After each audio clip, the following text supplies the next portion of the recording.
ಸಲ್ಲಿಸಿ ಪ್ರಭುವಿಗೆ ಕೃತಜ್ಞತಾ ಸ್ತೋತ್ರವನ್ನು. ಮಾಡಿರಿ ಆತನ ನಾಮಸ್ಮರಣೆಯನ್ನು. ಸಾರಿರಿ ಜಗಕ್ಕೆ ಆತನ ಸತ್ಕಾರ್ಯವನ್ನು.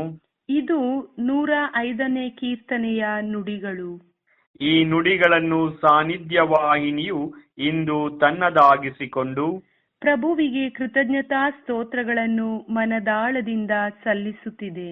ಬೈಬಲ್ ಶ್ರೀಗ್ರಂಥದ ಪಠಣೆಯನ್ನು ಆರಂಭಿಸಿ ಇಲ್ಲಿಗೆ 9 ಗ್ರಂಥಗಳ ಪಠಣೆಯನ್ನು ಯಶಸ್ವಿಯಾಗಿ ಮುಗಿಸಲು ದಯಾಮಯ ದೇವರು ತಮ್ಮ ಹೇರಳ ಕೃಪಾವರಗಳನ್ನು ಹಾಗೂ ಪವಿತ್ರಾತ್ಮರ ಪ್ರೇರಣೆಯನ್ನು ನೀಡಿ ಮುನ್ನಡೆಸುತ್ತಾ ಬಂದಿದ್ದಾರೆ.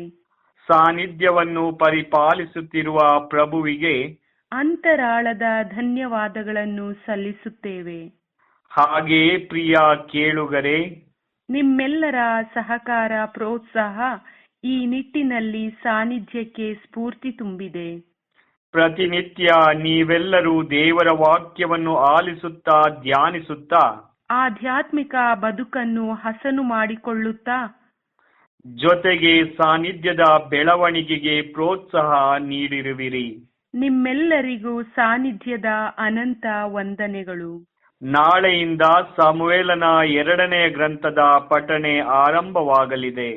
ಎಲ್ಲರೂ ಆಲಿಸಿ ಪಾಲಿಸುತ್ತಾ ಇತರರಿಗೂ ಪ್ರಭುವಿನ ಸುವಾರ್ತೆ ಸಾರುತ್ತಾ ನಿಜ ಕ್ರಿಸ್ತೀಯ ಬಾಳನ್ನು ಬಾಳುತ್ತಾ ಪರರಿಗೆ ಮಾದರಿಯಾಗಿರೋಣ. ಸುವಾರ್ಥ ಕಾರ್ಯದಲ್ಲಿ ನಾವೆಲ್ಲರೂ ಜೊತೆಯಾಗಿ ಸಾನ್ನಿಧ್ಯದೊಂದಿಗೆ ಸಾಗೋಣ.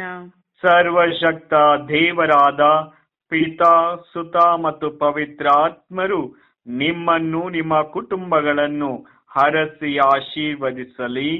ಆಮೇನ್.